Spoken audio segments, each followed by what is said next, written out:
Hi friends, welcome back to my channel Chandni designs. Shoulder रे eye hook पट्टी बनैबा, back neck blouse रो full stitching सिखिबा आ साइड रे चेन लगैबा सिखिबा।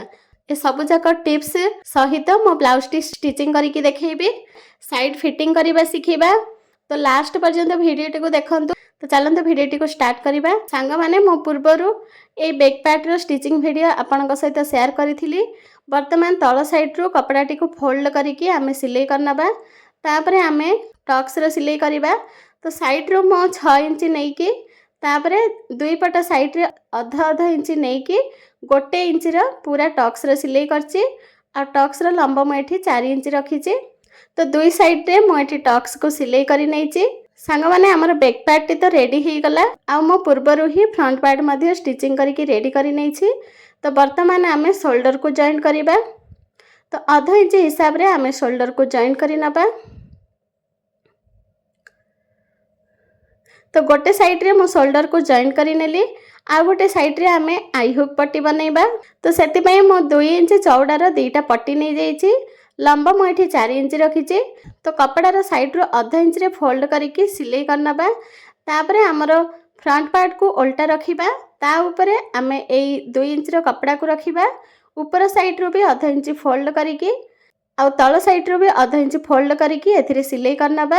ब्लाउज रो सीधा साइड को उल्टेई कि आधा इंच हिसाब रे याको सिलाई करनबा। तो देखंतु हमर आई पट्टी बनिकी रेडी हे गला। जेमती हमें नॉर्मल ब्लाउज रे आई पट्टी बनाती सेमती ही बनैबार अछि। एबे हमें हुक पट्टी बनैबा। तो सेति पय कपड़ा टी को डबल फोल्ड करनबा। तापरे आधा इंच हिसाब रे सिलाई करिकि फिनिशिंग रे सिलाई करिकि तापरे तळ साइड को एमती फोल्ड करदबा। तापरे एथिरे सिलाई लगै नबा। तो हमर हुक पट्टी मध्ये बनिकी रेडी हे गला। तापरे हमें दीटा जाक आर्म होल को मिसेई कि शोल्डर रो आर्म होल साइड रो शोल्डर रे 1 इंच पर्यंत सिलाई करि नबा।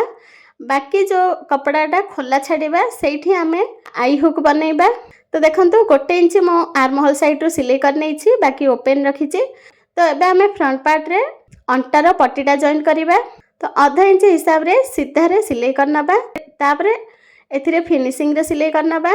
एबे ए कपड़ाटी को भीतर साइड को फोल्ड करिकि एथिरे सीधा सिलाई करनबा।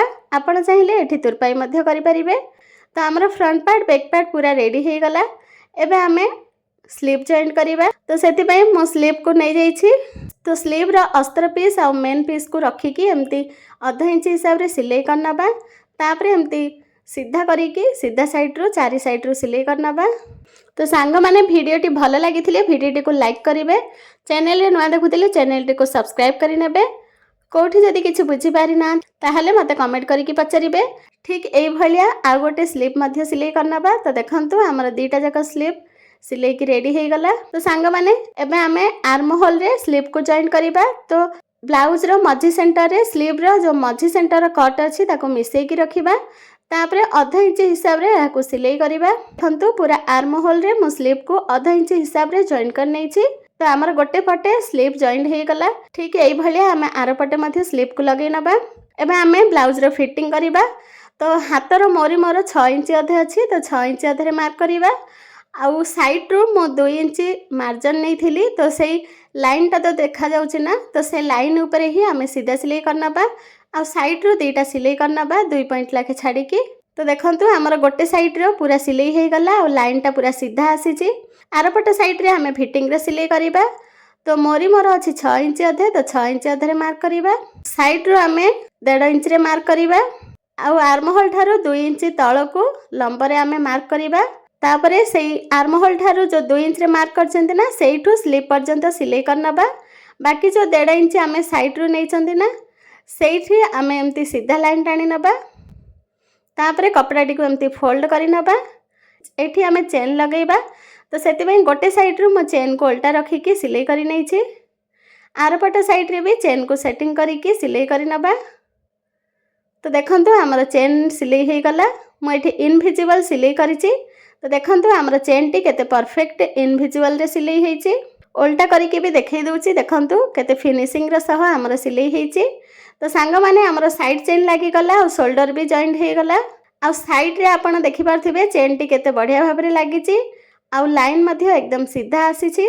एटा हमर जो शोल्डर टा एठी हमें आई हुक बनैबा किंतु सांग माने आई हुक बनैले ना हमको टिके प्रॉब्लम आसीबो खोलिबा पई सेति पई मु एटा नेइची आरो नाटा एक्चुअली मते जाना नै मते कमेंट करके जणैबे जे यार ना कोन आको कोन कहंती आपण तो एइथरु आमे दीटा नेकी एठी सिलाई करनबा काहे कि ना एटा पेकनेक अछि ना जदि आमे शोल्डर रे आई हुक न करिबा ताहले हमको मुंड गळे की ब्लाउज पिंधिबारे प्रॉब्लम आसीबो सेति पई मु एठी आई हुक बनैची तो सांग माने मो शोल्डर रे आई हुक बनै दैची ता सहित आमर इनविजिबल रो चेन मध्य फिनिशिंग रो सह सिलाई हे की रेडी हे जाईची तो वीडियोटी भलो लागिले वीडियोटी को लाइक शेयर और सब्सक्राइब करिया पई जमा भी भूलिबेनी आ जोटा बुझी पारु नांती तो कमेंट रे पचारंतु मु आपन को रिप्लाई निश्चय देबी आ आरपट साइड रे भी देखंतु एकदम लाइन ता सीधा आसीची